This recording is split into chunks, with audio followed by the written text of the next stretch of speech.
รูปทุกองค์ปกห่มรักษาศรัทธาสาธุชนคนดีโยมพ่อโยมแม่โยมพี่โยมน้องต่างหลายที่ติดตามรับฟังรายการสาระธรรมยามเจ้าตั้งสถานีวิทยุคลื่นสีขาวเพื่อชาวประชาซึ่งออกอากาศจากวัดปากตางเจริญอำเภอดอยหล่อจังหวัดเชียงใหม่ในเมตตาปรมีของครูบาอาจารย์ท่านพระครูอภิวัฒนวิกรมผู้อำนวยการผอ.คลื่นสีขาวได้เมตตาก็สัญญาณเชื่อมสัญญาณจากวัดบรรพตสถิตซึ่งเป็นสถานที่อาตมาได้จำพรรษาและก็สถานที่แห่งนี้มีสถานีวิทยุศูนย์ของคลื่นสีขาวเพื่อชาวประชาจังหวัดลำปางตั้งอยู่อาตมาภาพและครูบาอาจารย์ท่านอาจารย์พระมหานพดลสุวรรณเมธีก็ได้ดูแลสถานีแห่งนี้เพื่อจะให้เป็นสถานที่ในเครือข่ายคลื่นสายบุญของคลื่นสีขาวเพื่อชาวประชาได้ออกอากาศรายการธรรมะในทุกๆวันส่งไปให้กับศรัทธาญาติโยมตั้งหลายที่สนใจในการฟังน้ำฟังธรรมได้ติดตามรับฟังรายการธรรมะนี้ในทุกเช้าพี่น้องเจ้าลำปางเพื่อนก็ติดตามกันจากสถานีของเฮาแห่งนี้ศรัทธาญาติโยมก็พบปะกันยามเจ้านี้ก่อนที่จะนำสารธรรมมาสนทนามามาจากับอีพ่ออีแม่ตั้งหลายก็จะปาสัตตาท่านเจ้าตั้งหลายไว้พระสวดมนต์ทำวัดเช้าเสียก่อนก่อนที่จะทำอย่างอื่นชาวพูดของเฮาสิ่งที่ควรทำหรือว่าต้องทำก่อนที่จะทำสิ่งดีๆงามๆต่างๆก็คือการทำวัดสวดมนต์เช่นเดียวกันทุกวันถ้าจะมาภาพเข้ารายการก็จะป้าสถาอีพ่ออีแม่ตั้งหลาย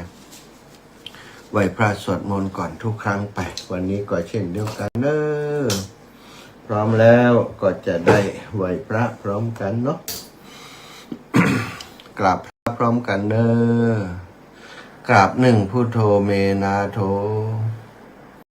กราบสองธัมโมเมนาโธกราบสามสังโฆเมนาโธอิมินาสการเรนะพุทธังอภิปูชยามิอิมินาสการเรนะธัมมังอภิปูชยามิอิมินาสการเรนะสังฆังอภิปูชยามิอระหังสัมมาสัมพุทโธภควาพุทธังภควันตังอภิวาเทมิกราสวากขาโตภควตาธัมโมธัมมังนะมัสสามิกราสุปฏิปันโนภควโต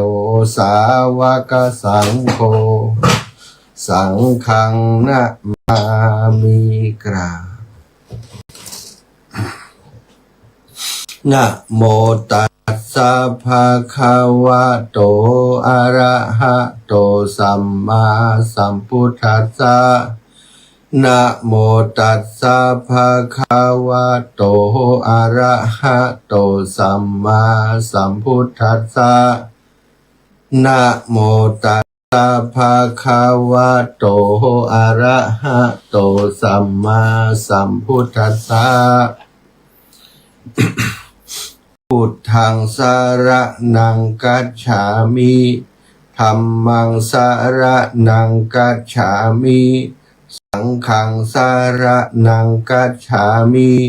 ตุติยัมปิพุทธังสรณังกัจฉามิต ตุติยัมปิธัมมังสรณังกัจฉามิตุติยัมปิสังฆังสรณังกัจฉามิ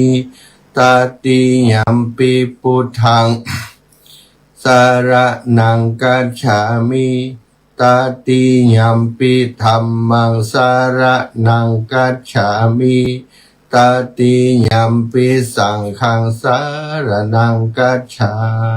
มิ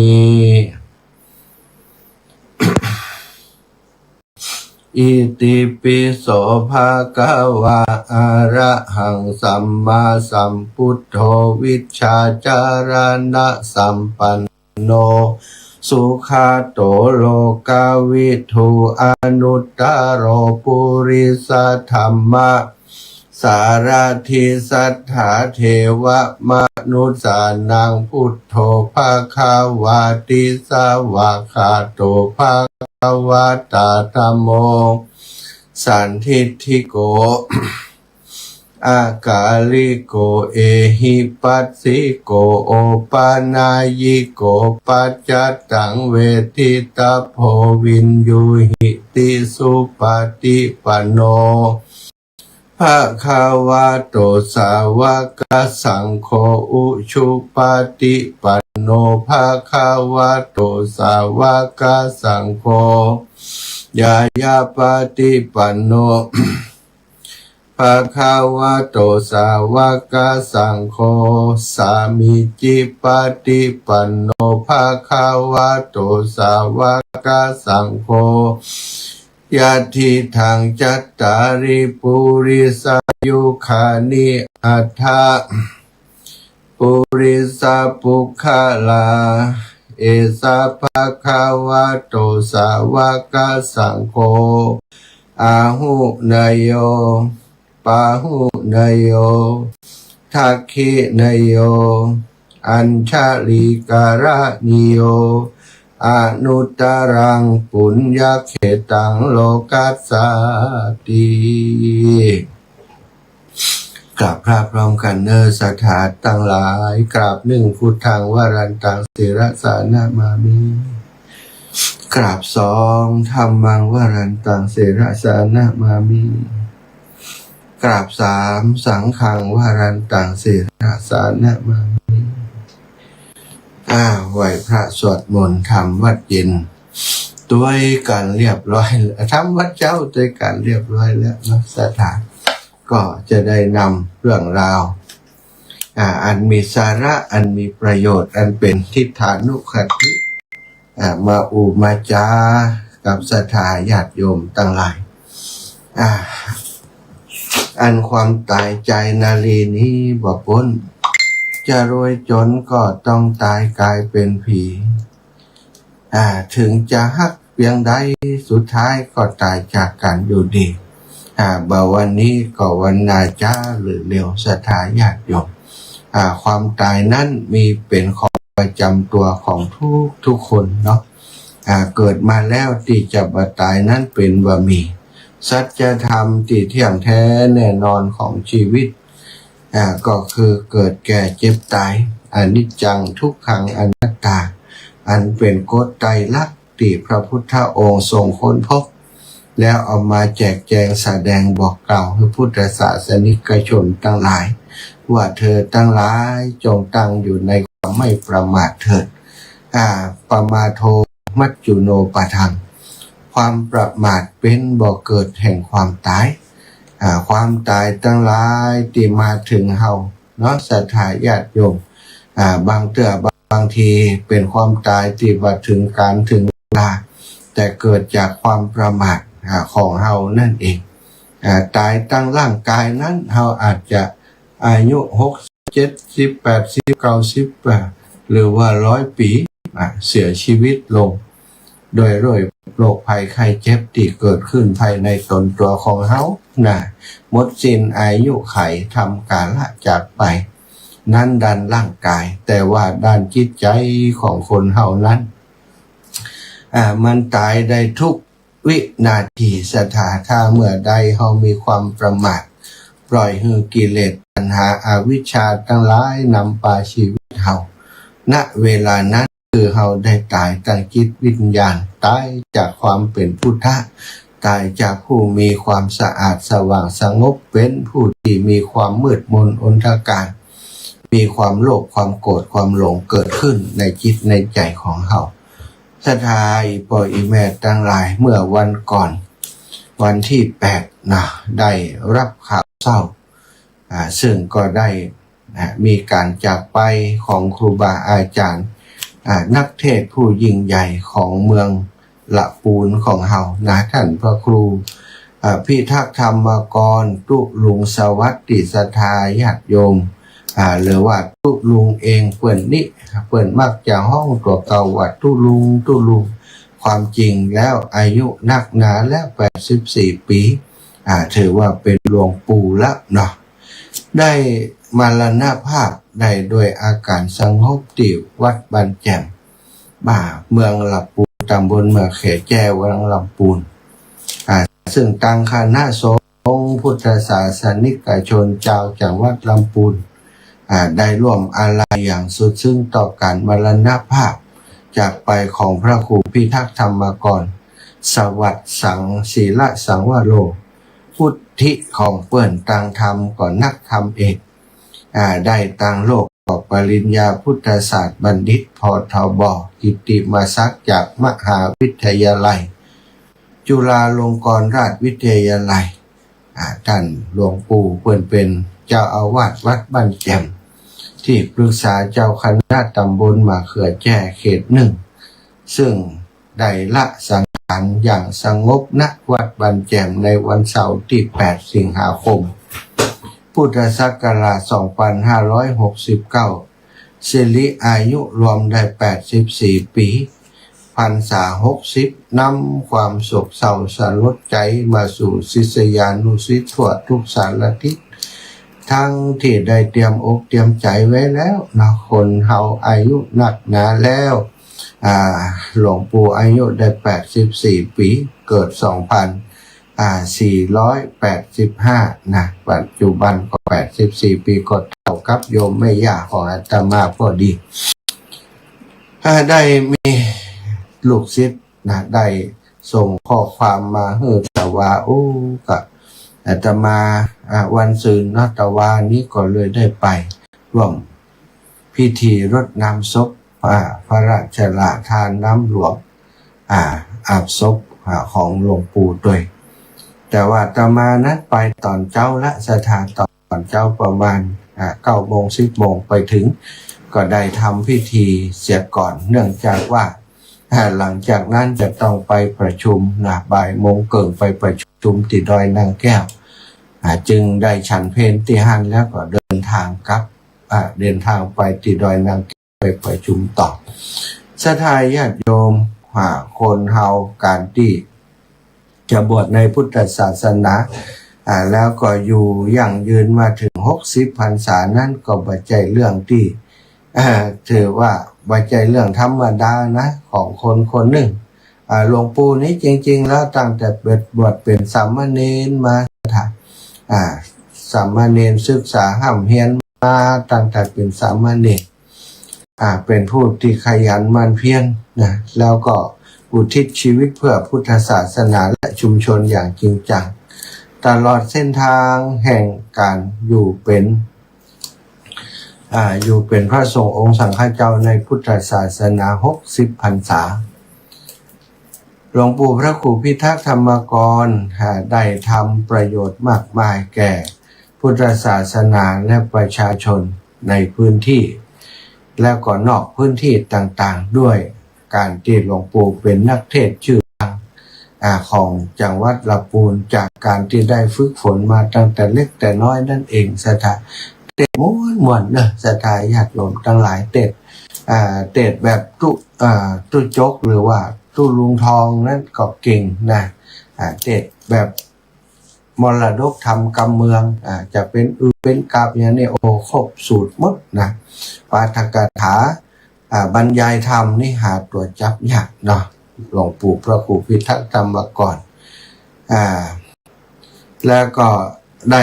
เป็นพระมหาเถระที่เปี่ยมโดยพระเมตตาความเมตตาธรรม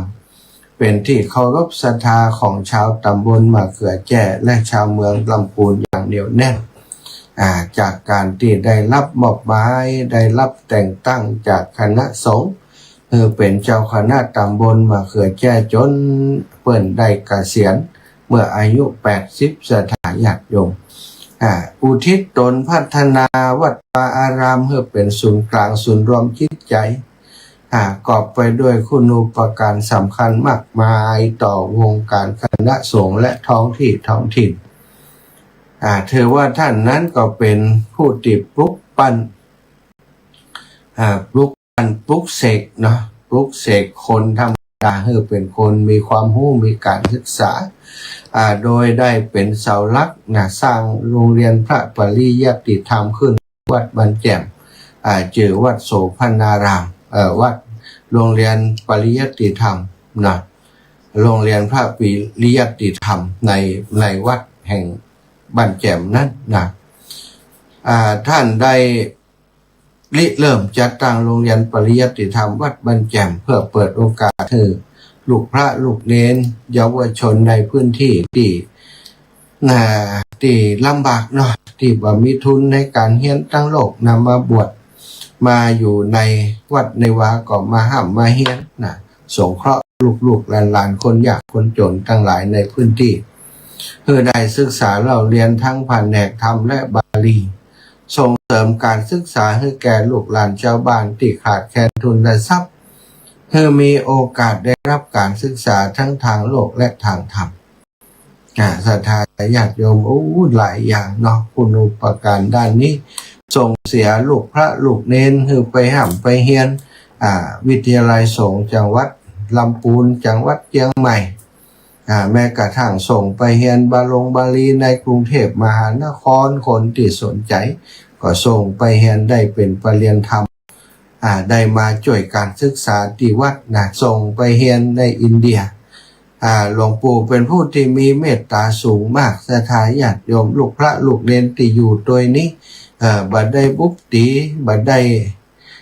ว่ากล่าวหรือว่าด่าเสียอกเสียใจเลยแม้แต่คนเดียวเวลาลูกพระลูกเนนมาอยู่โดยมาจากบนดอยมาจากบนเขา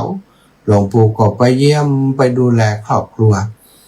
เอาเข้าเอาอาหารไปแบ่งปันไปฝากไปแอวหาเหมือนกับเป็นครอบครัวเดียวกันบางเทื่อก็ไปเอาลูกหลานมาจากทางภาคอีสานบนสะดาเวลากลับบ้านไปเปิดเทอมแล้วบ่มา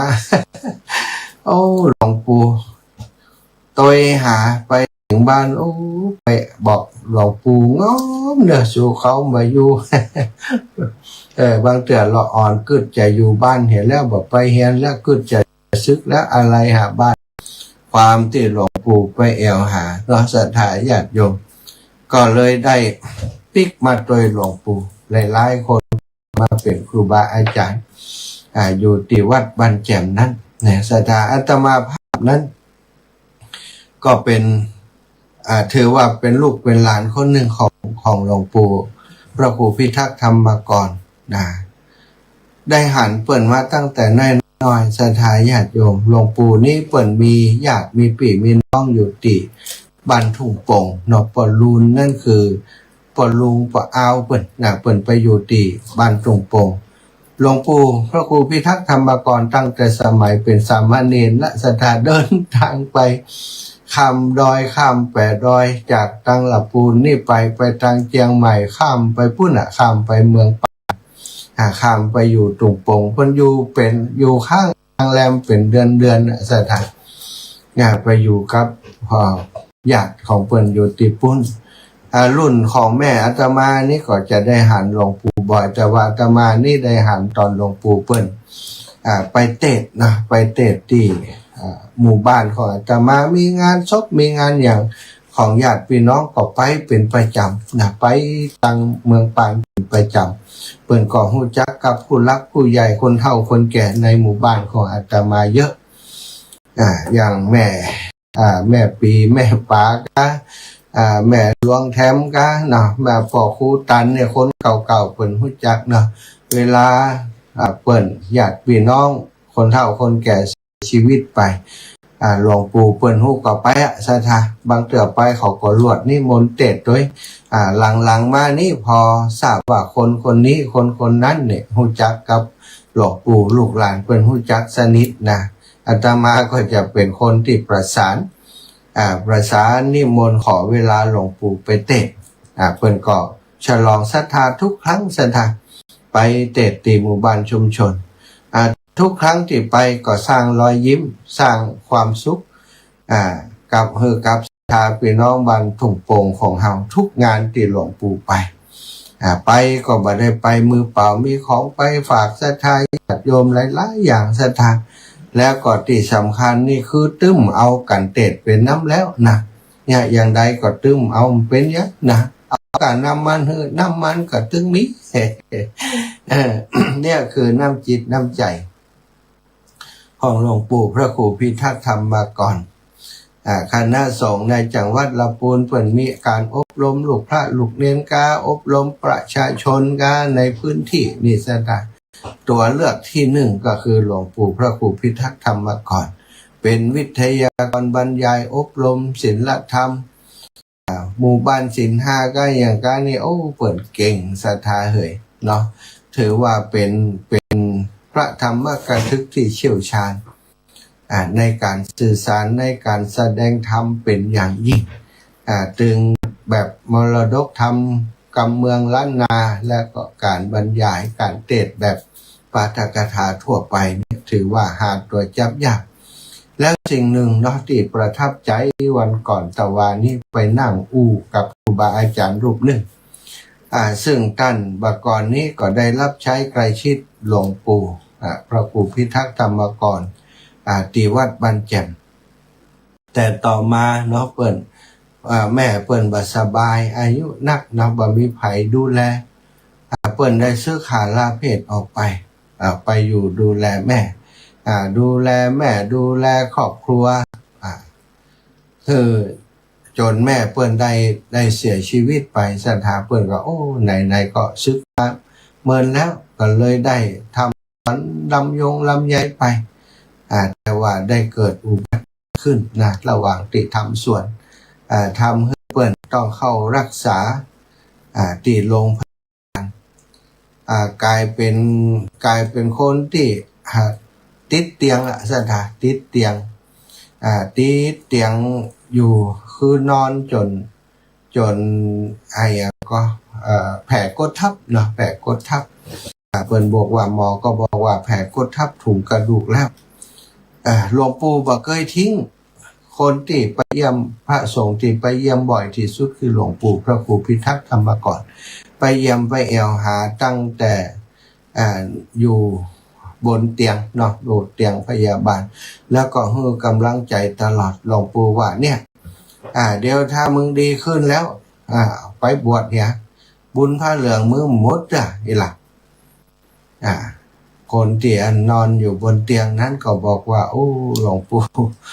มันเปลี่ยนไปมันได้แล้วผมนี่คงอยู่ได้แหมบ่เมินนะพอถึงวันนี้กินได้แต่ว่าเคลื่อนไหวยังมาได้เลยนะช่วยเหลือตัวเองมาได้สักอย่างผมจะไปบวชได้อย่างไรมันถึงหายมันมีอย่างพ้องที่เป็นแล้วมันหายว่ะจะได้มึงถ้ามันหายแล้วมึงบวชนะบวชก็บวชว่ะโอ้ถ้าผมหายแล้วบวชแน่นอนหลวงปู่หลวงปู่ได้เอาพายมัดมือศรัทธาญาติโยมห้องขวัญเหียบขวัญแล้วก็มัดมือขอบคุณพระพุทธคุณพระธรรมคุณพระสังฆรัตนคุณครูบาอาจารย์มาปกปักรักษาคือปุคละผู้นี้มีความประสงค์จะบวชเป็นพระสงฆ์องค์สังฆเจ้าในพุทธศาสนาเขาไม่เว้นมีกรรมอะไรอย่างน่ะได้มาเป็นอย่างนี้ขอเวรกรรมนั้นจงมดจงเสียวันเนี้ยนะตั้งแต่วันพรุ่งนี้ไปขอให้มันหู้สึกตัวขอให้มันดีขึ้นทุกประการเถอะว่าจะทำสิ่งที่บัดได้จะเกิดขึ้นหลังจากนั้นเมื่อหลวงปู่กลับไปแล้วคำมั่นสัญญาที่ลูกศิษย์คนหนึ่งนอนป่วยบนเตียงอธิษฐานในใจว่าโอ้ถ้าข้ามีบุญอย่างหลวงปู่เปิ้นว่าหายแท้นี่จึงจะบวชตลอดละกำนี้ว่าบวชอุทิศตนละ ปรากฏว่าวันพุ่งบัดเจ้ามาสถานสิ่งที่เกิดขึ้นกับเปิ้นก็คือปรับตีนนิ้วเท้าเนาะนิ้วเท้านิ้วหัวแม่เท้ามันกระดิกได้ว่ะจากปกติคือบ่รู้สึกตัวได้ช่วงล่างนี่บ่อย่างเลยอ่ะก็ดีใจห้องอยากพี่น้องมาพอห้องบ่อายห้องบ่เอามาพออันบัดเดี๋ยวนี้ตีนเฮารู้สึกตัวแล้วนะว่า ตีนรู้สึกตัวละข้างเดียวอยู่นะแสดงแกก็ดีใจบอกเขาว่าหนวดตีนจ่อยขยับตีนให้เฮาจิ้มอีนี่ปากันหนวดปากันเนี่ยขยับตีนไข่นี่เอาไปเอามาปรากฏว่าดินได้ทั้งหมดแสดงตีนถึง2ข้างดินได้27 วันนี้ปรากฏว่าแกลุกขึ้นมาได้สามารถลุกขึ้นมากายภาพได้ทำให้คุณหมอทำให้พยาบาลคนดูแลนั้นก็อัศจรรย์ใจว่ามันเกิดขึ้นได้อย่างไรสถานนี่คนที่เปิ่นสัมผัสกับตัวเองแกบอกว่าแกนี่คือรอตายอย่างเดียวรอตายอย่างเดียวช่วยเหลือตัวเองไม่ได้แต่กลับฟื้นขึ้นมาโดยพุทธคุณด้วยธรรมคุณด้วยเมตตาคุณของครูบาอาจารย์หลังจากนั้นแกก็ดูแลตัวเองอยู่ที่โรงพยาบาลระยะหนึ่งได้กลับมาอยู่บ้านมาถึงปีซะท่าอาการต่างๆก็ดีขึ้นแล้วก็หายพอหายไปมีกำลังแล้วก็เข้าไปหาหลวงพ่อที่ว่าหลวงปู่จัดการบวชให้เลยบวชให้แล้วก็อยู่กับหลวงปู่หั่นระยะหนึ่งจากนั้นมาก็ไปประจำอยู่ตามวัดที่เคยเป็นสมภารเจ้าอาวาสอยู่เนาะก็ไปช่วยงานในวัดที่เพิ่นเคยอยู่เคยดูแลนั้น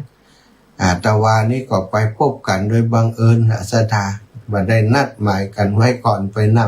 งจากันในฐานะคนรู้จักกันแต่ว่าบ่ฮู้เรื่องราวที่เพิ่นเล่าตะวานี่ก็เพิ่งฮู้ตะวาอันนั้นก็เป็นมิติหนึ่งเนาะที่ได้หันว่านี่คนเฮาบางครั้งความเป็นครูบาอาจารย์ไม่ใช่แค่ว่าเป็นครูบาอาจารย์ตอนเขาอยู่ในวัดในว่าอันนี้ขนาดที่ศึกขาลาเพศไปแล้วไปป่วยอยู่โรงพยาบาลไปเยี่ยมไปใจตลอดนะเอาข้าวเอาน้ำไปส่งให้เนี่ยมีเมตตามากเลยนะท่านอาจารย์ท่านนั้นอาตมาว่า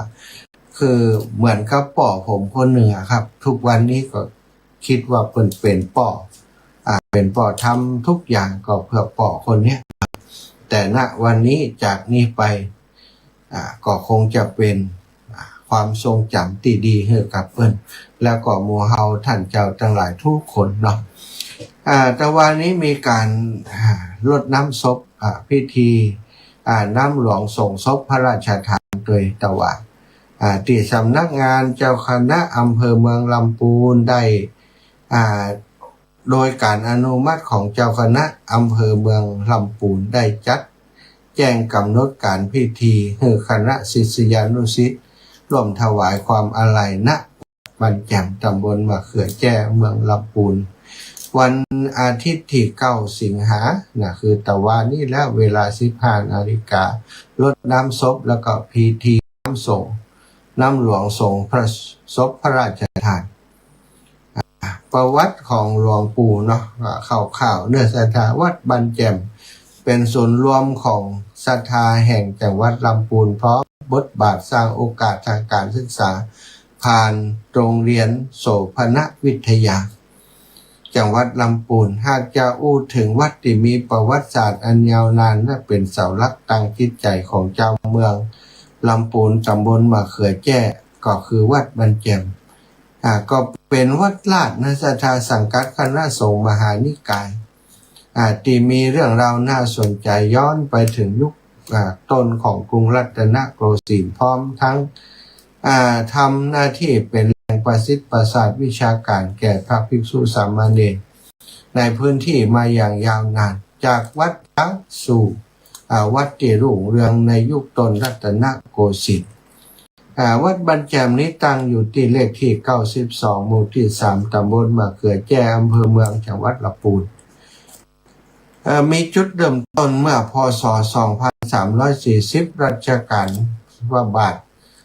สมเด็จพระพุทธยอดฟ้าจุฬาโลกรัชกาลที่ 1เรื่องราวเริ่มขึ้นเมื่อครูบาญาณได้เดินทางมายังหมู่บ้านแห่งนี้เพื่อสืบหาญาติพี่น้องและก็เมื่อได้พบกันแล้วจึงเชิญชวนศรัทธาเจ้าบ้านร่วมกันสร้างวัดขึ้นมาเลือกพื้นที่ที่เป็นวัดร้างเก่าแก่ในการก่อสร้างหลักฐานสำคัญในการในระหว่างขุดปรับพื้นที่ได้มีการค้นพบพระพุทธรูปศิลาแรงโบราณซึ่งเจ้าบ้านได้ร่วมใจกันนำมาลงรักปิดทองและก็อัญเชิญขึ้นประดิษฐานเป็นพระประธานประจำวัด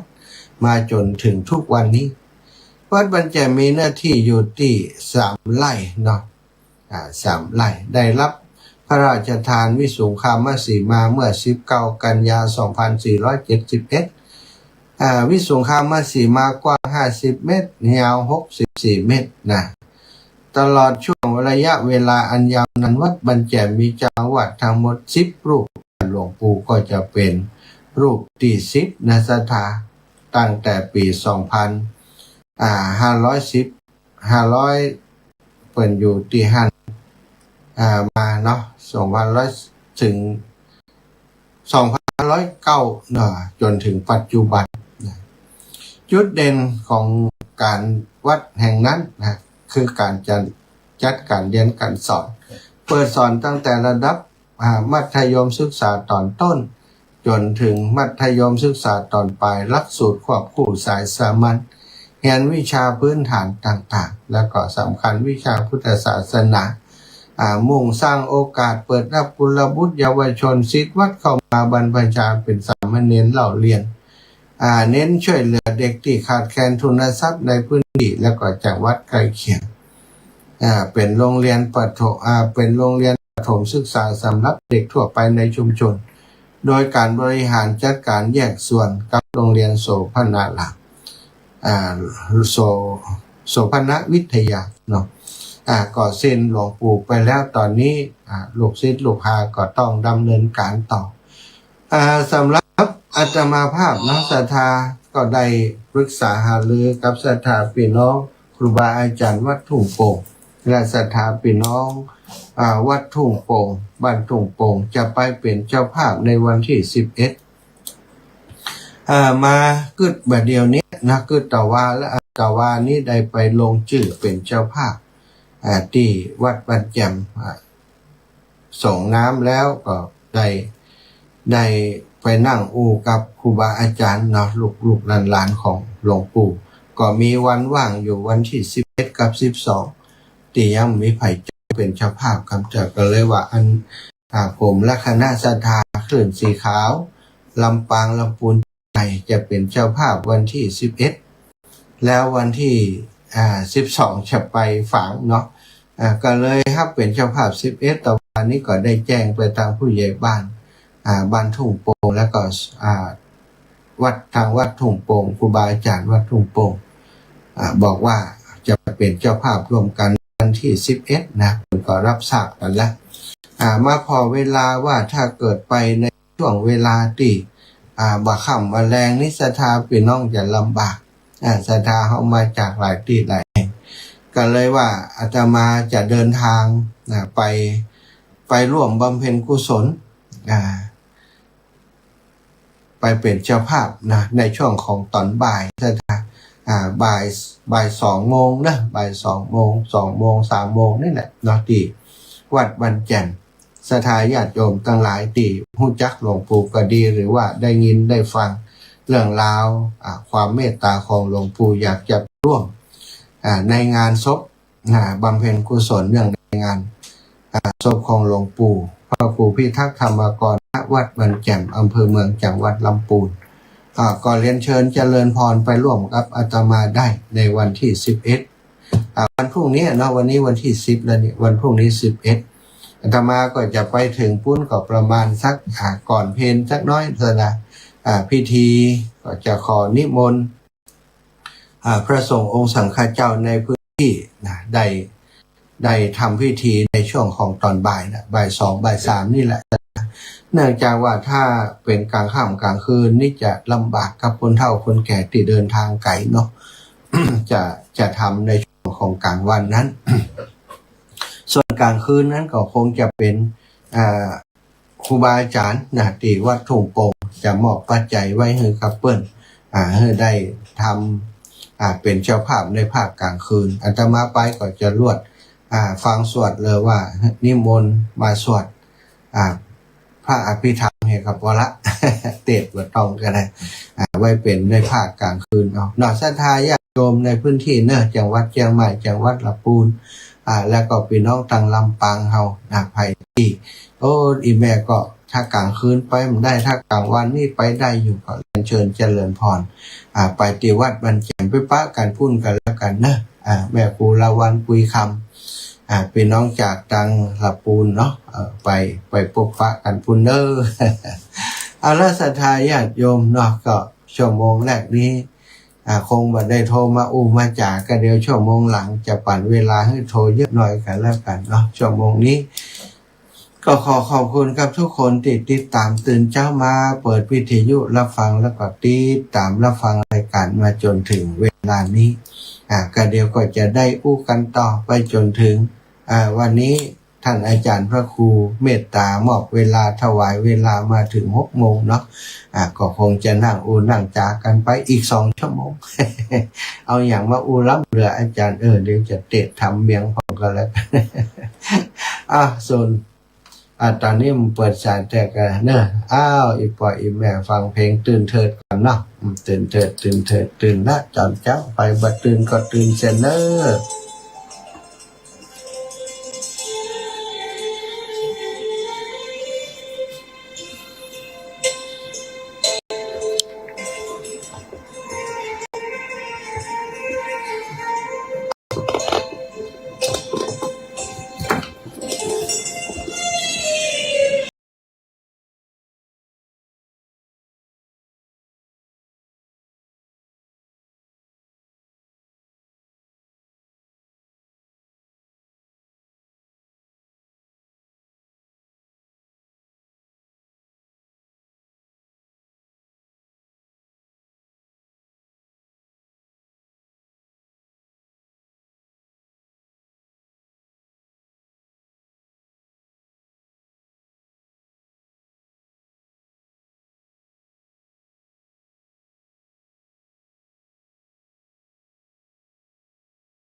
กังวานวาน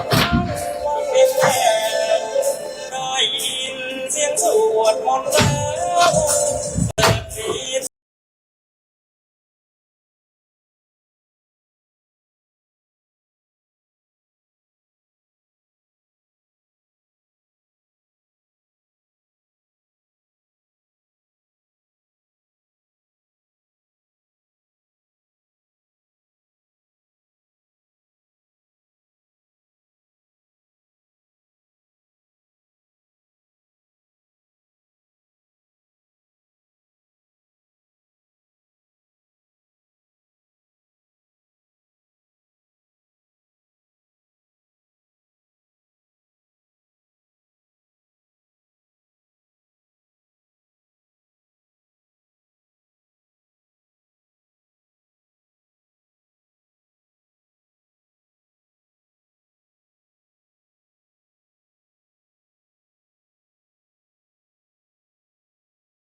แจ้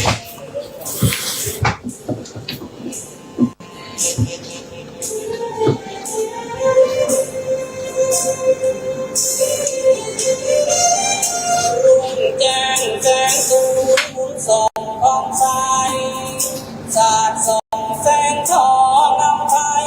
ยามฟ้าอุทัยไทยแสงแดงรื่นก้าวเร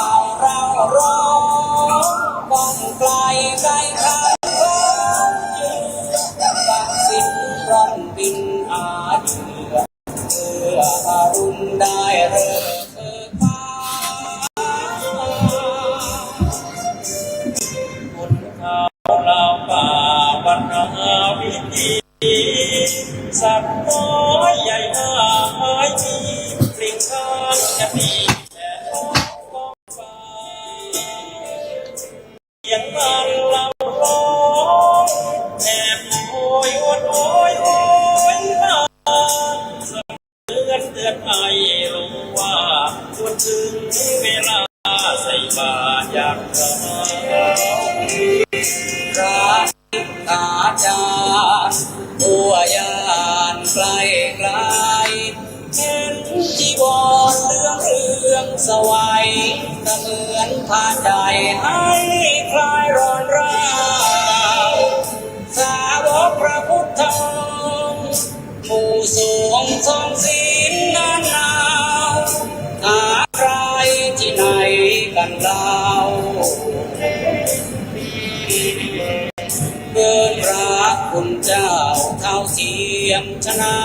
ยสาบาตื่นมาทำบุญใส่บาตรตอนรุ่งอรุณเป็นเนื้อนาบุญน้อมนำให้รับโยอุดมตื่นลมได้บุญสมใจเป็นศูนย์บุญมาวันใหม่ตื่นขึ้นเร็วไวเพื่อได้ทำบุญ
ข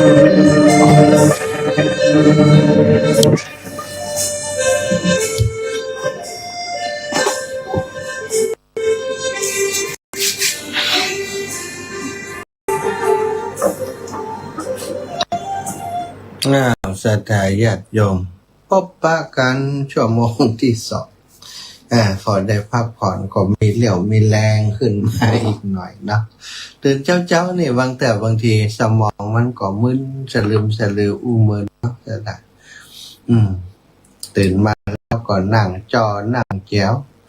นั่งอู้กับศรัทธาอีปล่อยอีแม่ไปจริงจัดรายการก็เหมือนกับคนผีบ้าเหมือนกันนะนั่งอู้คนเดียวบางหูเปิ่นจะฟังกำฟัง บางทีนั่งอู้คนเดียวเป็นชั่วโมงอันลิงก์ของตัวเก่าเสียมันเปิ่นเกาะสัญญาณได้เปิ่นแจ้งมาเขาผมได้พอทาง Facebook ทางไลน์นั่งอู้ไปอย่างเดียวจบชั่วโมงไปแล้วอย่างใดมีคนโทรบอกเปิดสายแล้วคนก็โทรมา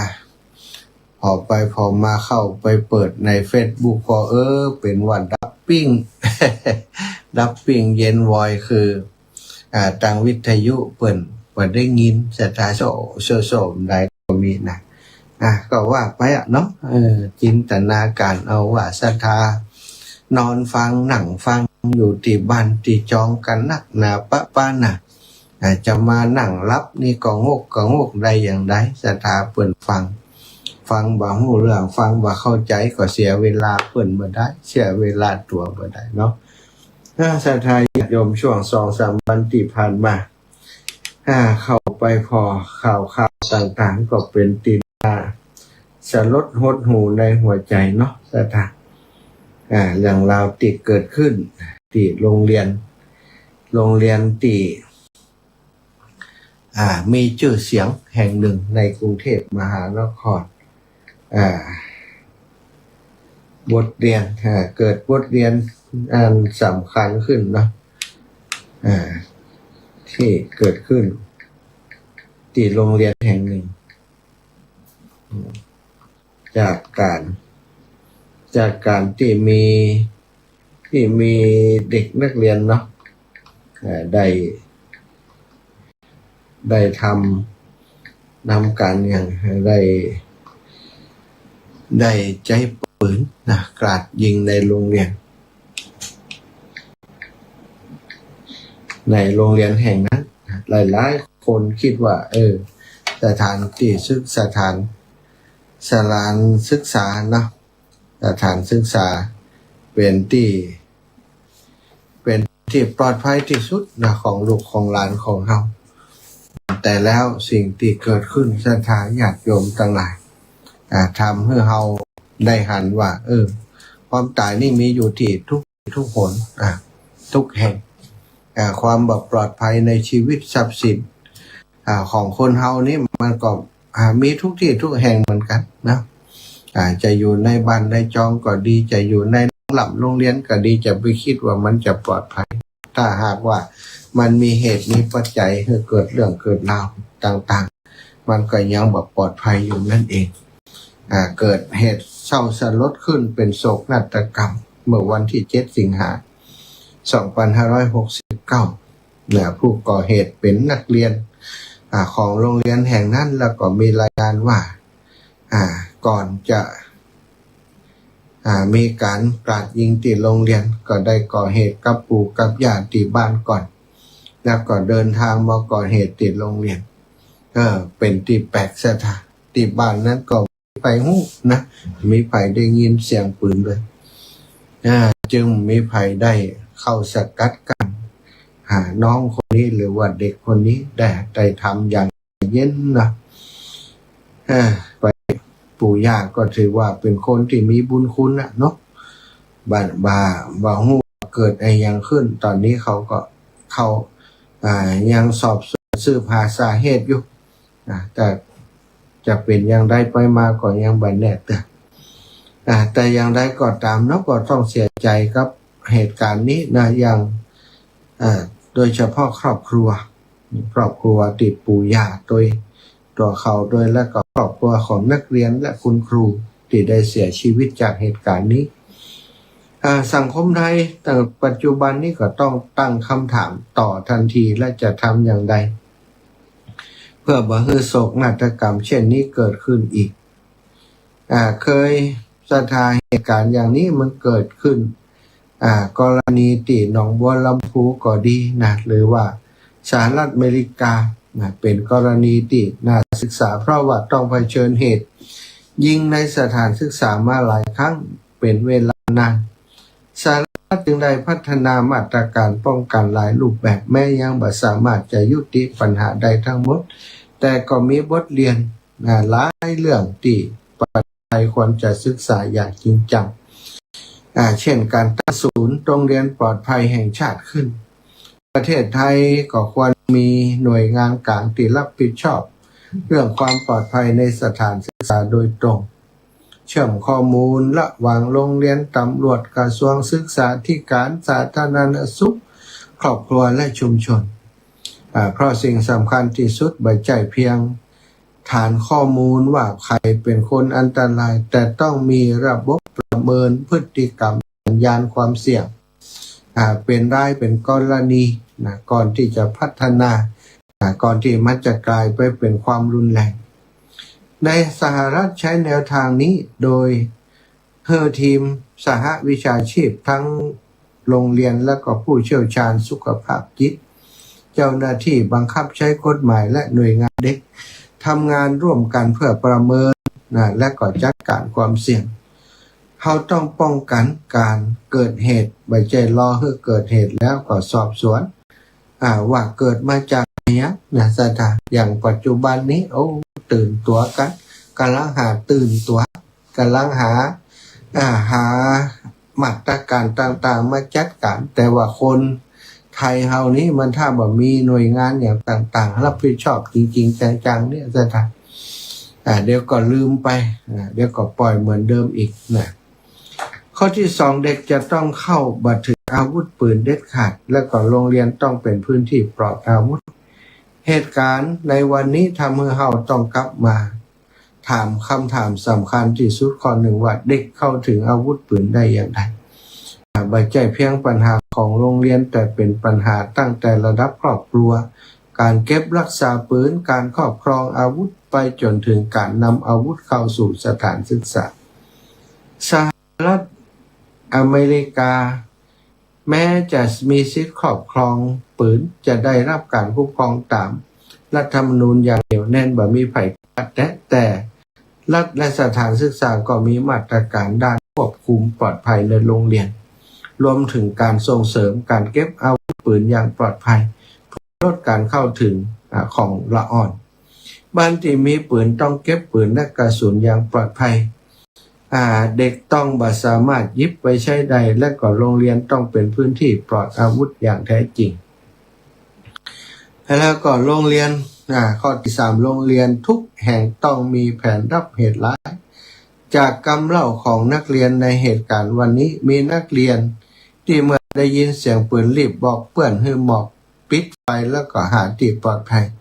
แสดงให้เห็นว่าการรู้ว่าทำอย่างในนาทีวิกฤต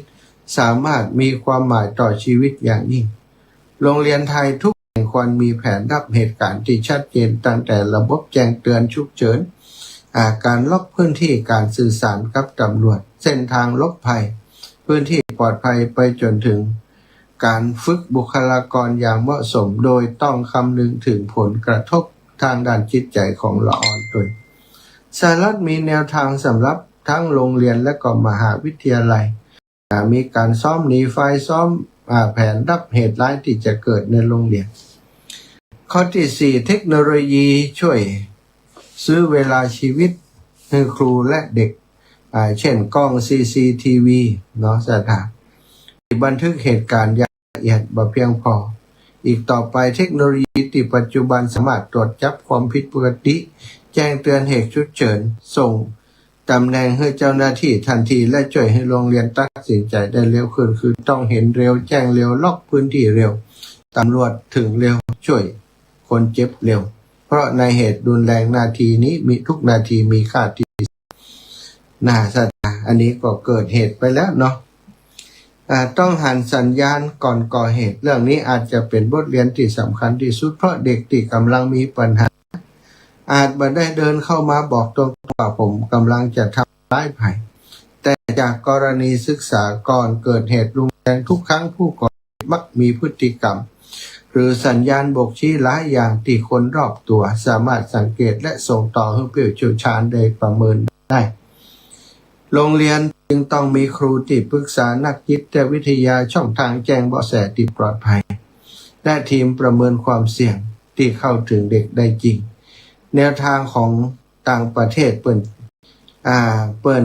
ได้มีเป้าหมายเพียงจับเด็กที่เป็นอันตรายแต่พยายามค้นหาว่าเด็กคนนี้กำลังมีปัญหาอะไรอย่างต้องการความช่วยเหลืออะไรอย่างแล้วก็จะลดความเสี่ยงก่อนเกิดเหตุรุนแรงได้อย่างไรเหตุการณ์วันนี้เป็นสิ่งที่ทำให้ทุกคนต้องตระหนักแล้วเนาะระบบโรงเรียนปลอดภัยแห่งชาติจะต้องมีการทำอย่างใดจะให้โรงเรียนมันเป็นที่ปลอดภัยจริงๆเพราะลูกๆหลานๆของหมู่เฮาตั้งเจ้าตั้งหลายนี้อยู่ในโรงเรียนกันเยอะนะสถานแล้วก็สิ่งที่เฮาคาดบ่ถึงเนี่ยสิ่งเหล่านี้นะเหมือนกับโรงเรียนเหมือนกับสนามรบเหมือนกับเป็นสงครามไปเลยสร้างความตระหนกตกใจให้กับคนที่มีลูกมีหลานอยู่ในขณะนี้เป็นอย่างยิ่งเนี่ยสถาบางทีเฮาก็ไปเรียนที่โรงเรียนที่มันเปิ่นโฆษณาเชื่ออยู่ด้วยกันนักโรงเรียนหลายที่หลายแห่งเนี่ยมีนักเรียนเรียนบางโรงเรียนก็ไปค้อนกันอยู่หั่นนะโดยเฉพาะโรงเรียนดังๆนี่มันตึงเสือสิงกระทิงแลดอยู่หั่นหมดสถานลูกของคนหล่ำคนรวยนักการเมืองต่างๆนี่บางทีก็ไปเจเก่งยังนะเอกมาเล็กเกเรโดยซ้ำไปพ่อแม่เป็นคนเด่นคนดังเอาลูกเข้าไปในสถาบันแห่งนั้นได้แล้วก็ไปสร้างแก๊งสร้างกวนสร้างอำนาจอยู่ในนั้นอย่างในโรงเรียนที่เกิดเหตุนี้ก็ทราบว่ามีเรื่องอย่างนี้ตัวละออนคนที่เป็นต้นเหตุนะในการทำให้เรื่องราวเหล่านี้เกิดขึ้นเนี่ยเกิดความรุนแรงขึ้นนี่ก็ได้รับการเรียกว่าการรังแกภาษาบาเดียวเป็นว่าบูลลี่หรือว่ารังแกด้อยค่ามีการกระแสข่าวบางเทื่อเขาก็ต้องฟังหูไว้หูเนาะบางเทื่อก็เป็นข่าวปล่อยบางเทื่อก็เป็นข่าวจริงแต่ว่าโดยทั่วไปแล้วละออนหลายๆคนละออนมันพูดความจริงเนาะว่าน้องคนนี้ถูกบูลลี่จากหลายๆฝ่ายนะแม้กระทั่งจากคุณครูผู้สอนเนี่ยบางครั้งบางทีเนี่ยสิ่งที่ครูทำเนี่ยศรัทธาญาติโยมเรามาคืดพอเนี่ยละอ่อนคนไทยแต่นะมันเฮียนมันอย่างต่างๆวิชาอื่นนี่ได้เกรด4มั้งวิชานั้นทำไมให้เขาติด0ไปเกรด0เนี่ยอันนี้ก็มันต้องมีเบื้องลึกเบื้องหลังนะคุณครูผู้ตีละอ่อนคนนี้โตยหานั่นน่ะโตยหาปะสกรรมวันนั้นเขาไปโรงเรียนว่ะ หลอดตัวไปนั่นนะอันนั้นก็เป็นสิ่งหนึ่งที่ควรจะอยู่ในการพิจารณาของครูผู้ที่ต้องมีเมตตาต่อเด็กเนาะไม่ใช่ว่าทำร้ายจิตใจเขาเกินไปคนเฮาอย่าวิชาอื่นได้เกรด3เกรด4วิชาของคุณครูคนนี้นี่เกรด0เนี่ยมีละอ่อนคนหนึ่งที่เป็นเพื่อนเขาเนี่ยก็ออกมาบอกว่าเขาแก้เขาอย่างแล้วมดเพื่อนก็น้อยใจว่าทำไมก็ส่งแก้ส่งอย่างเรียบร้อยแล้วทำตามทุกอย่างแล้วทำไมแบบปรับเกรดให้แกอันนี้คือสาเหตุหนึ่งเหมือนกันนะอีกข้อมูลหนึ่งเพื่อนก็บอกว่าตอนวันก่อนที่จะเกิดเหตุเนี่ยละอ่อนคนนี้ถูกพลักเข้าไปในห้องน้ำแล้วก็ขังไว้ขังไว้จากกลุ่มนักเรียนที่มันกันแกล้งน้องคนนี้เป็นประจำสถานตอนนี้เขากำลังสืบค้นอยู่ว่านักเรียนกลุ่มนั้นเป็นไผเป็นลูกไผแต่ว่าส่วนใหญ่ก็น่าจะสืบหามปะเนาะมันก็ต้องปกป้องกันโรงเรียนมันก็ต้องปกป้องนักเรียนของเขาแล้วก็ส่วนใหญ่ไอ้มูนี่มันก็เป็นลูกของผู้หลักมากดีนะลูกของไอ้พวกนักเลงเขาไอ้พวกนักการเมืองที่มันมีอำนาจมันก็เลยเนี่ยสิ่งปัญหาต่างๆเหล่านี้บางทีนี่พ่อแม่ผู้ปกครองเนี่ยสถาบันนี้มันเก่งมันดีละไปเรียนที่อื่นเนี่ยอย่างเดี๋ยวเขาจะว่า เฮียนอย่างเฮียนบัดจบอย่างอ่านอย่างอีเนาะโรงเรียนดังๆได้โดนเปิ้นไล่ออกเนี่ยบางเทื่อละอ่อนมันอึดอัดแล้วอยู่บ่ได้ผู้ปกครองก็เน้นจะให้อยู่ที่หั่นอันนี้ก็คือปัญหาที่สะสมเนาะสถานอินดูนะอินดูทุกฝ่ายที่อยู่ในเหตุการณ์แต่ว่าอินดูบางฝ่ายที่มันเป็นชนวนเหตุเนอะไอ้ที่เป็นชนวนเหตุเนี่ยมันต้องไปอินดูมันนะเป็นต้นเหตุที่เขาละอ่อนคนหนึ่งถึงกับระเบิดอารมณ์ขึ้นมาอย่างนี้เนี่ยคนที่เป็นต้นเหตุเนี่ยก็ต้องรับผิดชอบเนาะไปบูลลี่คนไปด้อยค่าคนนี่ก็ต้องระมัดระวังไว้เหมือนกันเขาเป็นปู่ย่าตายายบางครั้งบางทีกับลูกกับหลานการสื่อสารก็สำคัญนะจะไปเอาความสำเร็จในอดีตมาขู่ลูกหลานว่าก้อนย่ามันจะเนี่ยอย่างอีก้อนย่ามันจะเป็นอย่างอีปูมันจะเป็นอย่างอีมึงต้องเนี่ยอย่างอีข่มคือการคาดหมายคือลูกหลานจะต้องเป็นอย่างเฮาเป็นอย่างนั้นอย่างนี้เมื่อก่อนนี้เฮาเกิดพศอย่างเนาะยุคสมัยนี้มันเปลี่ยนไปแล้วบางคนก็ได้รับความกดดันจากทางบ้านกดดันจากคนที่ฮักนี่มันมันเจ็บปวดนะสถานกูเลี้ยงมึงมานะนี่แหละระวังให้ดีเถอะนั่นเป็นอันตรายอย่างหนึ่งที่จะมาหาเฮาความเจ็บช้ำน้ำใจนี่มันถ้ามันถูกปลูกเข้าไปแล้วมันถูกฝังเข้าไปในจิตใจแล้วมันเอาออกยากสถานกรรมกรรมจาพฤติกรรมต่างๆที่แสดงออกกับลูกกับหลานต่างๆต้องตุ่มนวลเนาะต้องบ่ฮือมันกรรมจาจะสอนก็ต้องสอนให้มันเป็นคำสอนที่เขาอยากจะฟังเขาอยากจะฟังเขาเก็บไปใจพัฒนาชีวิตของเขาได้ไม่ใจสอนด้วยวิธีกันแหนเปรียบเทียบเปรียบเปรยแล้วก็บูลลี่หรือว่าด้อยค่าเขายังสูนี่ไปบรรลอดล็อกอย่างอันอย่างอีนะสถานเพื่อบางคนก็บอกอยากจะให้เขามีความมณะพยายามพักดันตัวเองเนี่ยแต่ว่ากรรมของเขามันพักดันสกรรมมันไปด้อยค่ามันไปบั่นทอนความตั้งใจของเขาไปเนาะจิตวิทยาในการสื่อสารกับลูกกับหลานในยุคสมัยใหม่นี่เราจะต้องเรียนรู้ด้วยนะไม่ใช่ว่าเรามีลูกมีหลานอยู่แล้วเราไม่สนใจจะเอาวิธีเก่าๆที่เคยสอนพ่อสอนแม่มันมาสอนลูกหลานคนอื่นมาสอนอย่างเงี้ยกูถึงเปลี่ยนกูถึงจะไหวเงี้ยมันได้แล้วเนาะสมัยก่อนนี่ลูกสมัยอีปล่อยอีแม่ตั้งหลายเรื่องลูกนี่มันเขียนมันตีได้หรอเดียวลองไปเขียนไปตีพอกันเนาะมีปัญหาเลยนะนี่คือสิ่งที่เราตั้งจะต้องเข้าใจละอ่อนอารมณ์ของคนยุคใหม่ของคนรุ่นใหม่นี่คนรุ่นใหม่นี่จะให้มันอย่างคนรุ่นสมัยเก่าสมัยก่อนเนี่ยมันยากแล้วความอดทนอย่างต่างๆนี่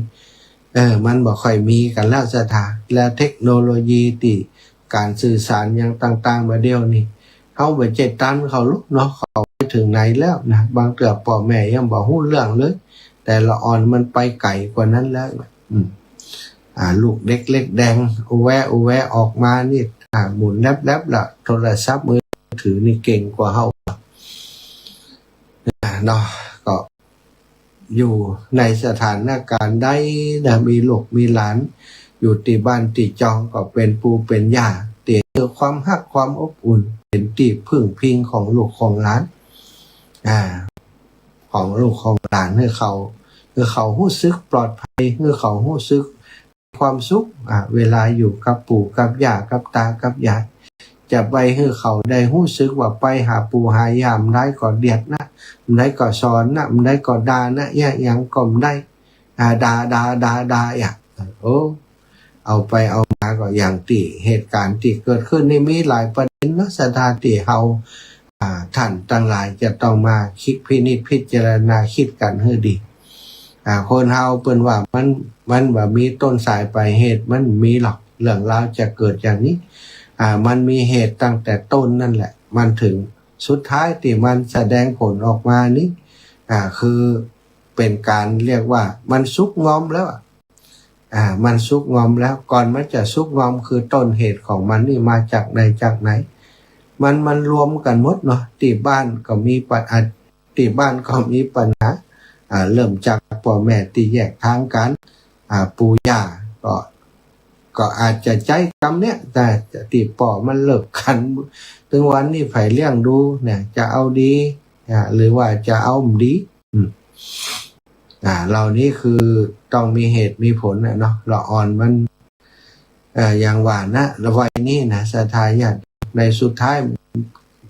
เอาชีวิตมันไปแลกนี่มันจะธรรมดามันสละชีวิตมันแล้วแลกด้วยชีวิตของตัวเก่าเพื่อจะให้เขาฮู้ว่าฉันบ่ไหวแล้วนะเนาะในเมื่อฉันไหวเธอก็ต้องไหวด้วยต้องไปด้วยกันเป็นบทเรียนแต่ใดก็ตามเนื้อศรัทธาสิ่งเหล่านี้มันมีเงื่อนงำของปุพพกรรมต่างๆของแต่ละคนด้วยที่มันได้มาพบมาเจอกันเป็นญาติกันเป็นครูเป็นอาจารย์เป็นศิษย์ในโรงเรียนเดียวกันที่มันมากันมาแกล้งแล้วก็ทำเหตุการณ์อย่างนี้คือเกิดขึ้นนี่มันมีเหตุมีผลในอดีตแต่จากกรรมจากปางก่อนที่ได้สร้างได้ทำแล้วก็กรรมใหม่ที่ทำกันในภพนี้ชาตินี้บ่มีไผมายุดมายั้งได้เลยทำให้เกิดเหตุการณ์บานปลายอย่างที่เราได้รับรู้รับทราบทุกอย่างถ้าถามว่าในชาตินี้นี่สิ่งเราต่างๆที่เกิดนี้บัดหน้าเกิดกับคนดีเลยเราก็ต้องย้อนไปถึงเรื่องในอดีตการสมัยพุทธกาลที่มีเรื่องราวที่เล่าไว้หลายเรื่องหลายราวสักอย่างอุบาสกคนหนึ่งนะที่ไปวัดเป็นประจำทุกวันอุโบสถศีลอุโบสถศีลไปอธิษฐานอุโบสถศีลไปนอนวัดไปนอนวัดช่วยกวาดวัดกวาดวาพอวันพระเรียบร้อยแล้วตอนเช้าก่อนจะออกจากวัดก็เพียววัดกวาดสถานที่ติดตัวเองไปทำกิจกรรมต่างๆในวัดนั้นนะก่อนที่จะกลับบ้านนี่ก็คืออุบาสกคนนั้นก็ทำอย่างเนี้ยในสถานกวาดวัดกวาดวาแล้วเหี่ยมันออกเนาะก็ไปล้างไม้ล้างมือล้างหน้าล้างตาติสะปุกรณีหน้าวัดพระเชตวันนะปรากฏว่าที่หน้าวัดพระเชตวันเนี่ยมันมีกลุ่มเจ้าทรัพย์ไล่ติดตามโจรมาโจรมันไปปล้นทรัพย์เขาตัวห้อยตีนมาพวกมันไปทางนี้นี่ก็ไล่ทรัพย์มาโจรนั่นหันว่าจวนตัวแล้ว จวนตัวจะเอาทรัพย์ไปตัวก็มันนักเนาะจะบักคล่องตัวในขันวิ่งเลยเอาทรัพย์จงไว้ในเหล่าป่าละเมาะที่ใกล้ๆกับซาโบคอลนีฮะเนี่ยเป็นเหล่าเห็นน้อยเนี่ยครับเป็นป่าหญ้าเห็นน้อยก็จงไว้หันก็ไปต่อวิ่งต่อไปซึ่งเหตุการณ์นี้เกิดขึ้นก่อนหน้าที่อุบาสกคนนี้เนี่ยจะลงไปล้างหน้าขณะที่ล้างหน้าอยู่นั้นเนี่ยหมู่เจ้าทรัพย์ทั้งหลายก็วิ่งมาถึงตรงนั้นพอดีคนก็เสาะหาตะกี้หันมันปาทางนี้นะหันมันวิ่งมาทางนี้ละเสาะไปเสาะมาไปปาใส่ห่อทรัพย์ที่เขาไปป่นมันดีแล้วโอ้เป็นว่าหมอนี่แล้วดีล่างหน้าอยู่ดีแล้วสัทธามาได้แก้ตัวอย่างสักอย่างพอว่าอยู่นี่โลก็เข้าไปลุมกันเลยทุบตับมีมีดก็ใจมีดแทงมีดฟันมีดแทงตายคำที่หั่นสัทธาบัดตันสักหาวพระภิกษุทั้งหลายนี่ออกมาตันเสร็จแล้วห้ามตันเสร็จแล้วสัตตะอักระดับปิงไปเลยก็เอาเรื่องนี้ไปเล่าไปแจ้งพระพุทธเจ้าทรงทราบก็ภิกษุทั้งหลายที่ฮู้จักอุบาสกคนนี้ก็บันหน้าเลยคนดีๆได้อยู่วัดตั้งแต่ตะวามาแล้วนะแต่คืนทั้งคืนอยู่ที่วัดนี้ออกมากวาดวัดแล้วก็ออกมาล่างหน้ากำเดียวกลายเป็นศพไปพระเจ้าค่ะทำไมคนดีๆจะต้องมาตายเพราะเหตุนี้เนี่ย บรรณาเลยบรรณาเลยพุทธองค์ก็ทรงนำเรื่องราวในอดีตมาเล่าให้ฟังว่าโอ้ในอดีตการเนี่ยบุคคลผู้นี้เคยไปทำสิ่งแบบเนี้ยนะที่เขาไปฆ่าเปิ้นไปฆ่าเปิ้นไปฆ่าเจ้าทรัพย์ไปฆ่าทรัพย์ฆ่าเจ้าเอาของไปฆ่าเปิ้นไปทำไปเบียดเบียนชีวิตผู้อื่นอย่างนี้นะจึงทำให้วิบากกรรมนี้ติดตามเขามา500 ชาตินี้เป็นชาติสุดท้ายสถานญาติโยมขนาดเป็นคนดีนอนวัดนะยังเป็นได้ถึงขนาดนี้เป็นบุพกรรมในอดีตแต่ชาติที่เพิ่นได้ทำไว้แต่ว่าปัจจุบันในชาติได้ทำคุณงามความดีพอโดนบุกโดนตีอย่างนั้นนะท่านไปที่ไหนตายไปแล้วทำกาละไปแล้วไปจุติบุญสวรรค์บุญนะคนเฮาบ่ได้หมายความว่าตายถูกยิงถูกฟันถูกฆ่าถูกแทงนี่จะตกนรกนะสัทธาถ้าเพิ่นเป็นคนดีในภพนี้ในอัตภาพนี้ในชาตินี้ก็มีสวรรค์เป็นเบื้องหน้าว่าเป็นสิ่งที่เป็นอาจินไตยเขาคิดดีกว่าเนาะเป็นเรื่องของผู้ที่เป็นพระอรหันต์พระสัมมาสัมพุทธเจ้าเท่านั้นที่จะมาบอกเขาได้ว่าเป็นอย่างอันแล้วก็ในเรื่องหนึ่งนะคนอีกเรื่องหนึ่งที่มีเล่าไว้ในธรรมบทก็ลักษณะเช่นเดียวกันเนี่ยสัทธาอย่างอุบาสกคนหนึ่งไปห้ำเฮียนศิลปวิทยาไปเรียนได้ความรู้จากครูบาอาจารย์เมืองตักกศิลาพอจบการศึกษาแล้วนะบ่ได้พกเงินติดตัวไปครูอาจารย์เพิ่นก็ว่าตอนนี้เธอจบแล้วนะเธอจะจ่ายค่าเทอมหรือว่าค่าเล่าเลี้ยงของเธอนะเป็นเต้าอี้นะเธอก็ไปแจ้งบอกพ่อแม่แล้วก็มาจ่ายค่าเทอมก็ถือว่าจบแล้วนี่เนาะ นักศึกษาท่านนี้ก็กลับไปบ้านเป็นลูกเศรษฐีซะทักก็ไปบอกพ่อบอกแม่ว่าตอนนี้ผมจบแล้วเน้อพ่อแม่ก็ดีใจถ้าอาจารย์เพิ่นจะเอา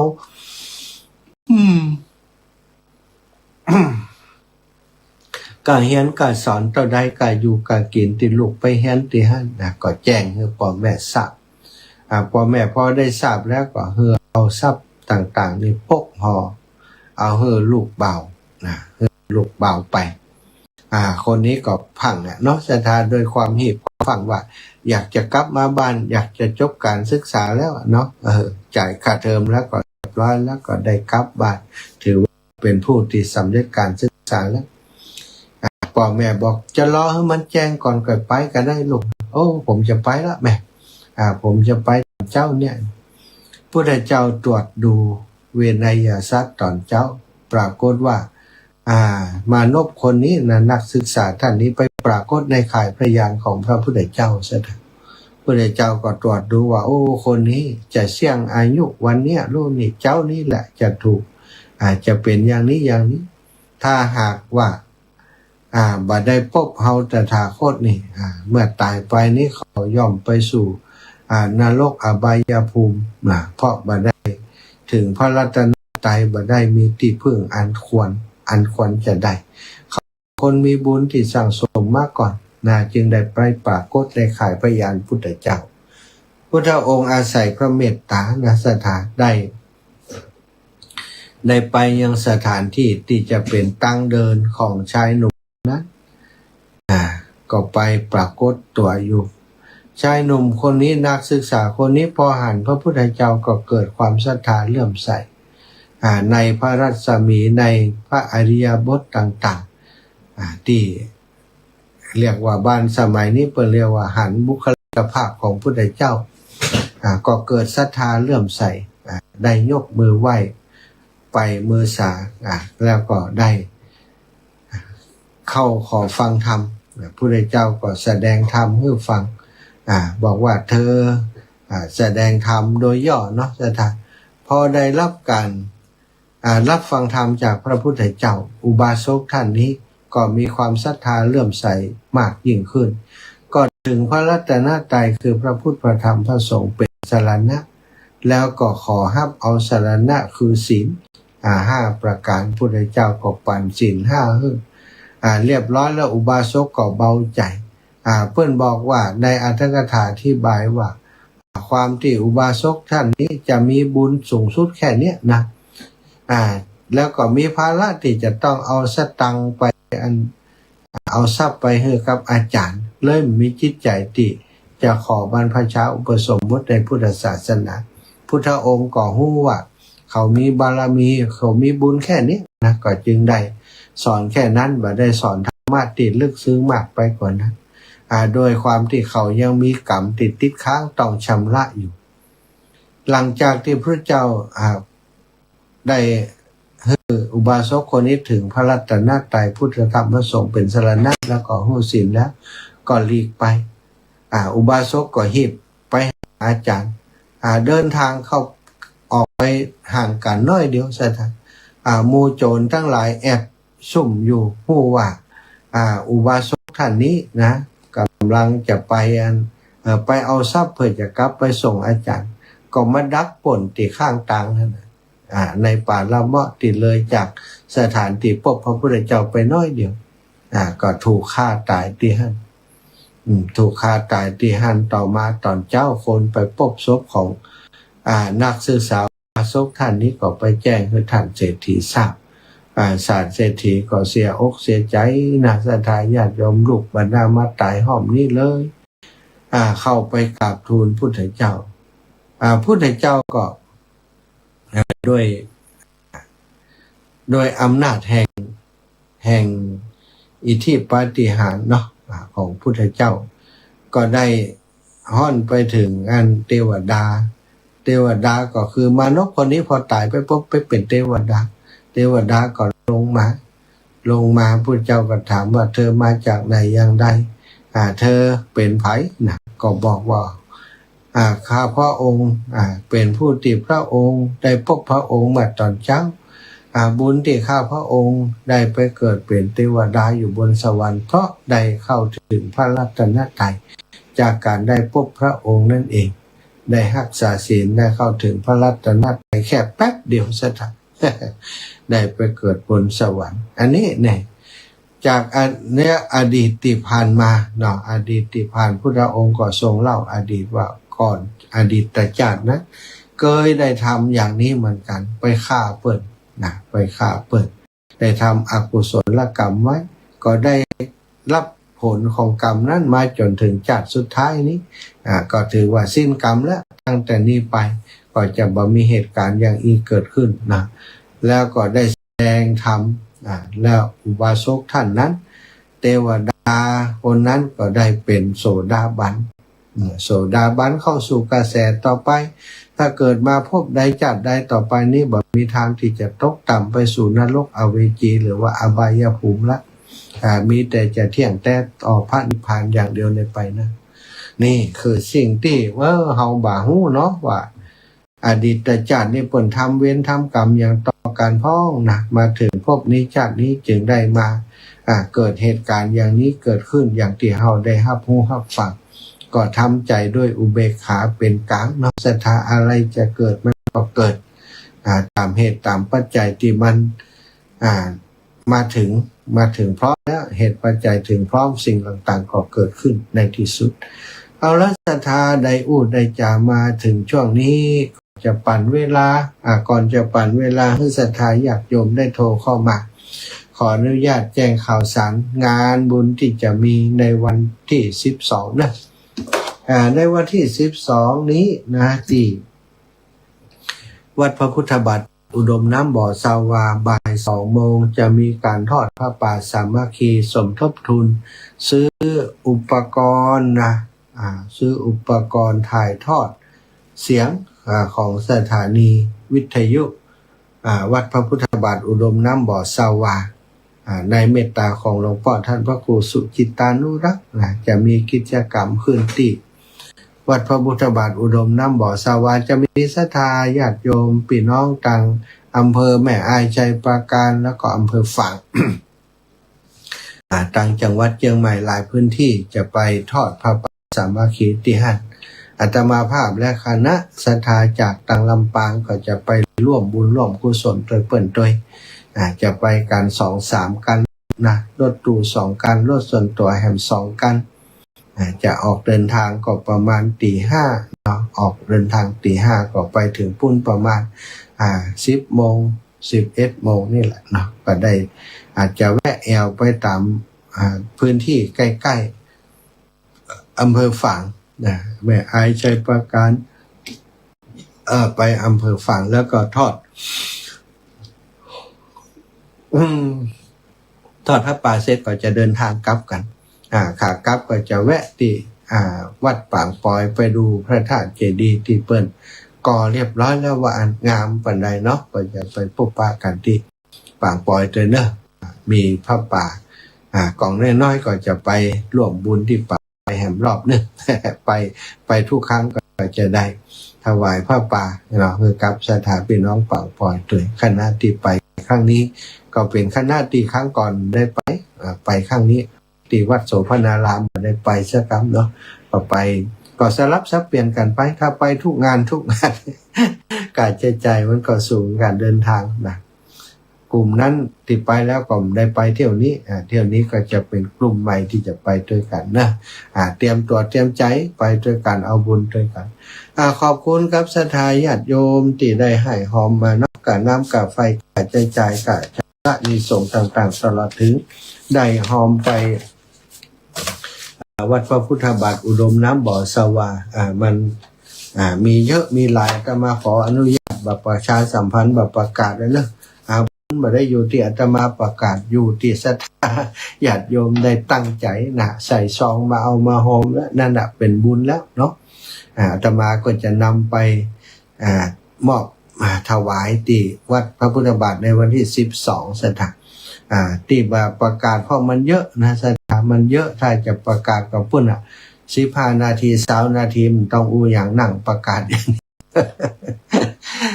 นะขอศรัทธาเมตตาเข้าใจจิมเนาะก็ขอบคุณอนุโมทนาบุญกับทุกซองที่ศรัทธาให้เข้ามาเนาะทุกกำลังใจทุกบุญที่ศรัทธาได้ส่งผ่านอาตมาก็จะนำไปถวายที่หลวงพ่อในวันที่12แล้วก็วันที่11วันพรุ่งนี้เนาะศรัทธาพี่น้องทั้งลำปูนเชียงใหม่ลำปางนะใครจะไปเป็นเจ้าภาพงานศพพระสงฆ์พระผู้ใหญ่ของอำเภอเมืองจังหวัดลำพูนเนาะหลวงพ่อท่านพระครูพิทักษ์ธรรมากรหรือว่าตุลุงสวัสดิ์ศิลสังวโรนะวัดปันแจ่มอายุ84 ปีเป็นครูบาอาจารย์ที่อาตมาเคารพนับถือรูปหนึ่งเป็นหลวงปู่ที่มีความผูกพันกับศรัทธาพี่น้องบ้านทุ่งโป่งเหมือนกับบ้านเปิ้นอีกแห่งหนึ่งเนาะศรัทธาอาตมาภาพก็ฮู้จักกิตติศัพท์ของหลวงปู่ตั้งแต่จำความได้มาจนถึงปัจจุบันนี้ก่อนที่จะบวชก็ไปกราบท่านบวชแล้วก็ไปกราบท่านขอพรแล้วก็ขอขึ้นขันตั้งขันครูเนาะครับหลวงปู่เปิ้นก็ได้คาถานะเวลาจะเทศน์เวลาแสดงธรรมที่ไหนนี่มีคาถาอยู่นะมีคาถาอยู่เปิ้นก็ฮือคาถามาอันนี้ก็เป็นครูบาอาจารย์เนาะเป็นผู้ที่อาตมาเคารพนับถือต่างคณะสงฆ์จังหวัดลำพูนแล้วก็คณะสงฆ์ในหนเหนือเนาะในภาคของเฮา3-4 จังหวัดภาคเหนือนี้ก็รู้จักหลวงปู่เป็นอย่างดีแต่ถ้าเป็นเจ้าภาพในวันที่11นะศรัทธาไปโดยอาตมาก็จะไปถึงประมาณสัก10 โมง11 โมงไปเพลที่ปุ้นแล้วก็ตอนบ่ายก็พงประมาณบ่าย 2-3 โมงเนี่ยนะอาตมาก็จะนิมนต์ลูกพระลูกเนนที่อยู่หั่นนะสวดอภิธรรมเหียนะเขาก็จะถวายปัจจัยให้กับต่างเปิดให้ได้เป็นเจ้าภาพในช่วงของกลางคืนด้วยนะถ้าตอนกลางคืนเนี่ยจะลำบากกับอาตมาตรงที่ว่าถ้าศรัทธาไปโดยคนเฒ่าคนแก่ไปโดยมันลำบากเวลากลับเนาะดึกดื่นกลางคืนกลับมาบ้านมาจองนี่จะลำบากและอีกอย่างหนึ่งวันที่12อาตมาจะต้องไปที่เมืองฝางตั้งแต่ตี 5ถ้าจะให้คนขับรถไปกลับมา4 ทุ่ม 5 ทุ่มนี่จะลำบากเขาเนาะฉ ฉะนั้นก็จะถือว่าอาตมาจะไปเป็นเจ้าภาพช่วงบ่ายแต่ว่าช่วงกลางคืนที่ห้าเป็นเจ้าภาพเพื่อนก็จะมอบปัจจัยให้กับทางฝ่ายจัดการได้ดำเนินการดูแลเนาะเอาละเนาะศรัทธาญาติโยมทั้งหลายได้อุจจามาพอสมควรก็จะมอบเวลาช่วงนี้ให้ศรัทธาญาติโยมได้โทรมามามาทักทายทักถามกันเนาะที่เบอร์โทร0808844173เนาะ0808844173เอาโทรศัพท์ไปไว้ไหนโทรศัพท์เปิดโทรมาแล้วเอาไปไว้ไหนเนี่ยเอาอยู่ทางไหนหายไปทางไหนนี่ โทรศัพท์อยู่ไหนเอาศรัทธาโทรมาขอลองโทรศัพท์หาบักโทรศัพท์จะให้เปิดโทรไปไว้ทางใดเสร็จแล้ว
อ้าวเจริญปอนนี่แม่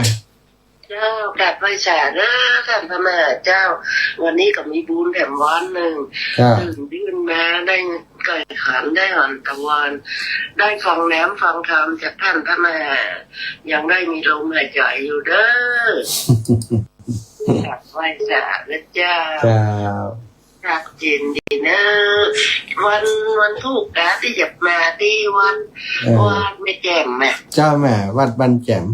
บ้านแจ่มลำปูนเบอร์แจ้นี่เนี่ยเจ้าแม่บ้านแจ่มโอ้แม่จะร่วมบุญโดย100 บาทมา1ขายมา1เดี๋ยว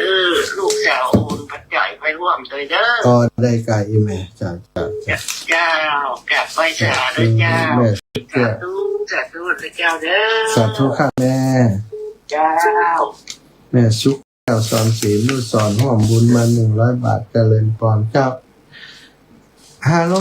เจริญพรคุณยอมแสงเดือนเจ้าขอลงบุญโดยที่ราชาที่มาเจ้าติดเป็นอันนี้แล้วเจ้าขอลงบุญโดยเจ้าได้ขอร่วมบุญตัวนอกไปด้วยกันบ่เจ้าข่าวได้ไปเสียเจ้าคุณย้อนแสงเดือนจะได้อันเจ้าของลงบุญโดย200เจ้า200เจ้าสตุเนอบุญหักษาเนอ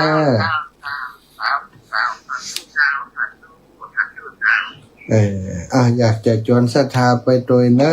ไผ่ที่ได้ฟังรายการตอนเช้านี้เตรียมตัววันนี้วันผูกไปด้วยกันออกจากลำปางไปสัก8 โมง8 โมงไปถึงปุ๊บก็9 โมง10 โมงเนี่ยศรัทธาหรือว่าไปสัก9 โมง8 โมง9 โมงนี่ได้นะหรือว่าไผ่9 โมง9 โมงบัดกันไปตอนบ่ายได้ก็บ่ายนี่ก็จะไปให้มันเกินบ่าย2เนาะถ้าเดินทางจากลำปางสักเที่ยงสักบ่ายนี่ถึงการอาตมาก็จะ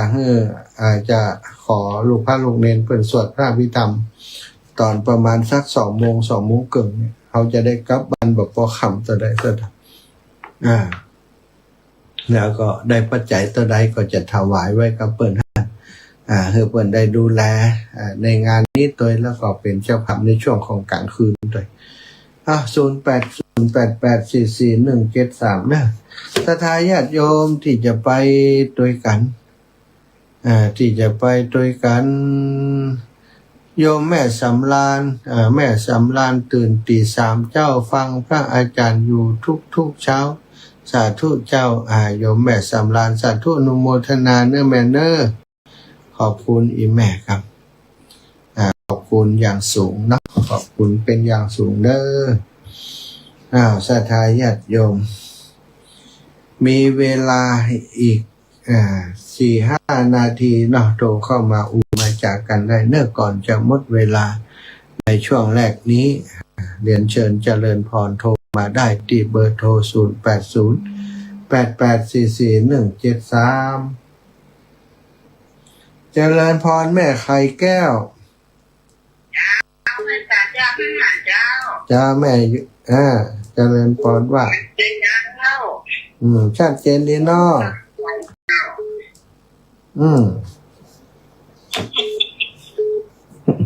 เจ้าบุญรักษาแม่ไข่แก้วแม่นวลยอดคำปันไว้จากเจ้าแต่จะรวมทำบุญข้าป่าคุยข้าเมืองร้อยข้าป่าเมืองฝางว่าเจ้า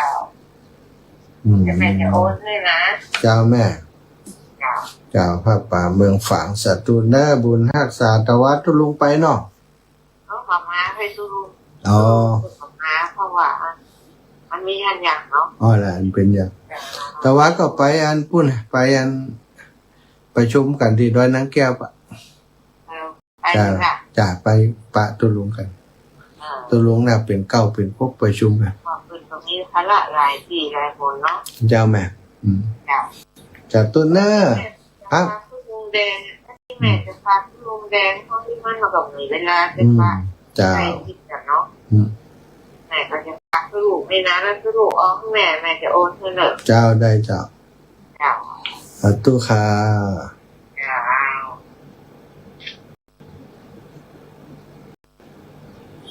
ตัวแม่สำราญตื่นตีสามเจ้าฟังอาจารย์ทุกเช้าเจ้า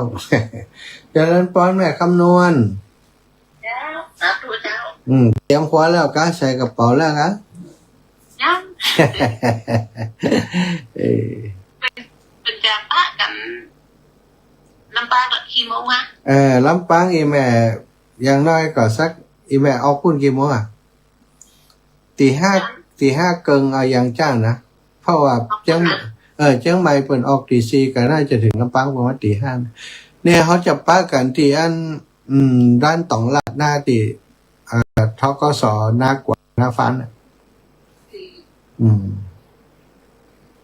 คนขับป่าเนาะอันไอ้หนอมพูดจุเดี๋ยวจะไปตี4กันประมาณน่ะแม่ตี4น่ะวันเฮาอยู่ไก่ชั่วโมงนึงมาถึงเนี่ยเลยแม่ทะไปโรงเรียนแม่ทะวิทยาไปหน่อยปากันแถวนะเดี๋ยวจะส่งเขาไปถึงก่อนก็จะส่งพิกัดไปให้หน่อม